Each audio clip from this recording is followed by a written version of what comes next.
Nobody ever makes songs for the average size penis guy. Tiny man over there. All right. Thank you for joining Megan, us. don't be a stranger, goddammit. I won't. I really had a good time up here. All right. It's Meg the Stallion. It's the Breakfast Club. Good morning. I guess I'll do it, but I always knew what I really wanted to do. I just hadn't told my family.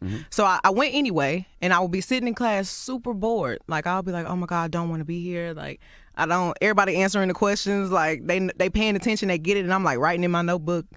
I'm writing raps and shit. Like, I was just like, damn, I don't want to be here, but I don't want to drop out because I don't want to disappoint my family. So I'm like, well, what can I do to, like, stay here but actually be interested? So I changed my major to business management, and I still didn't like it. I was still bored. I was not interested.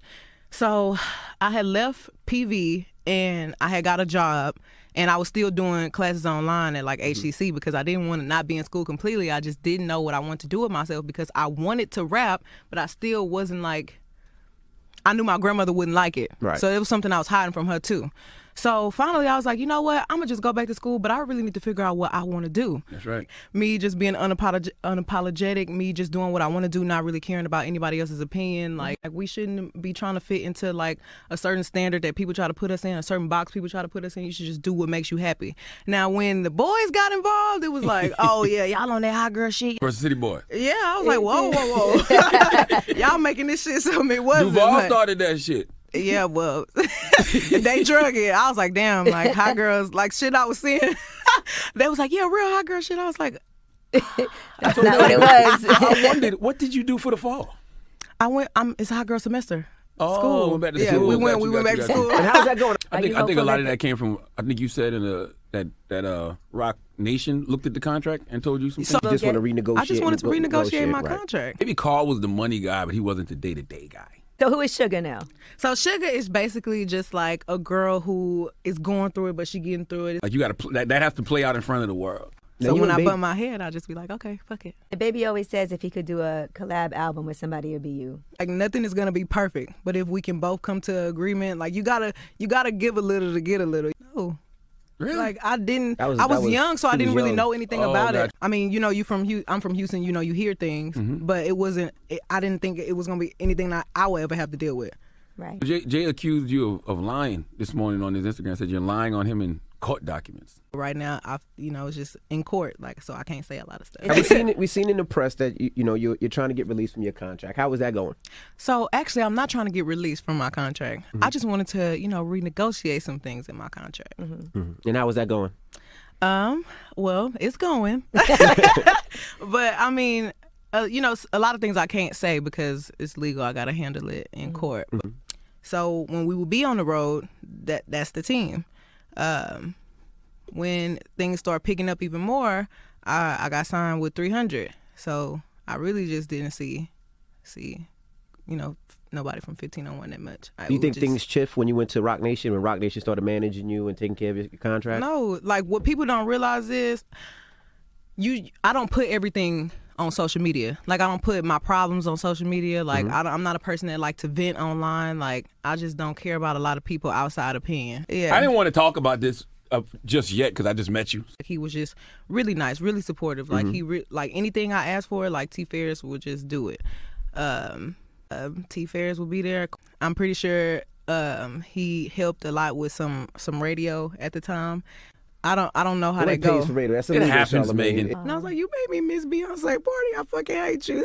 Like, we literally ran in their house at 11:59, and then everybody's like, whoa, and I was like, oh my God, we made it. I couldn't believe it. The Carters had a pajama party for New Year's Eve? Yeah. But everybody's pajamas were like super nice. Right. Wow. Yeah. That's a shock. Like you got to that has to play out in front of the world. You know what I'm saying? Yeah. As you learn those growing pains. I mean, it's just all a part of being in the light. So I can't complain. I knew what I was getting into.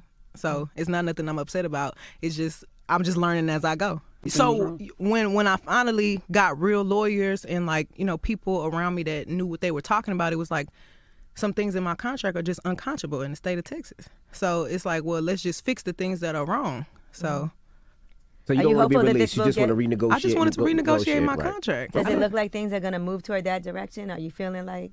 Do you feel like if you had a conversation...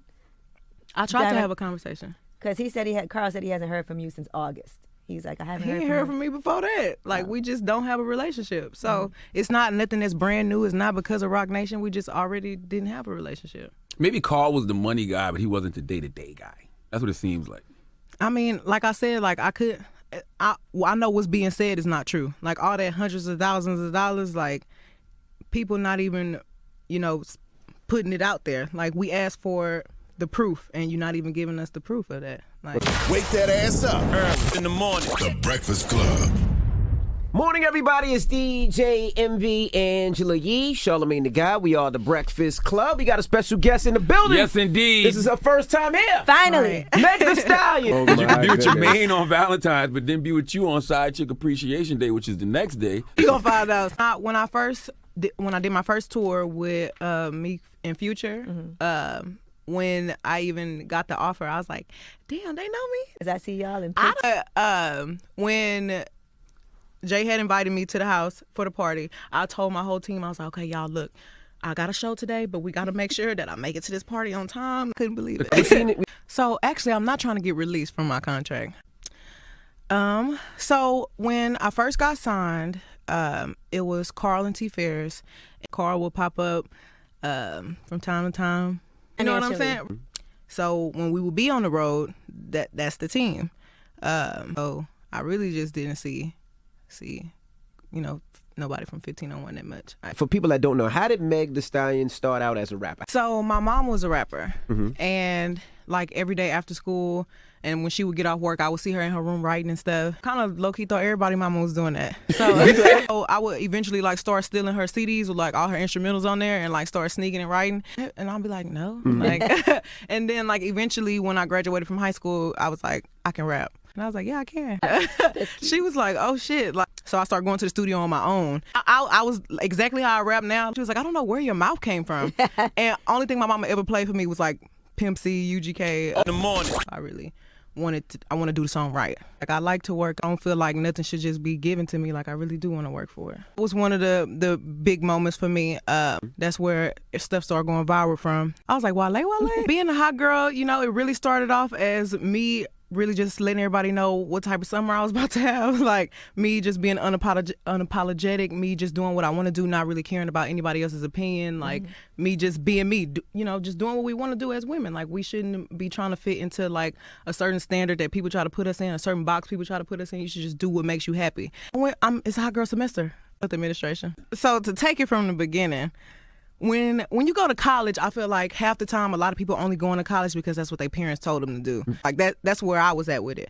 My grandmother told me I should go to school to be a nurse, but I always knew what I really wanted to do. So I went anyway, and I would be sitting in class super bored.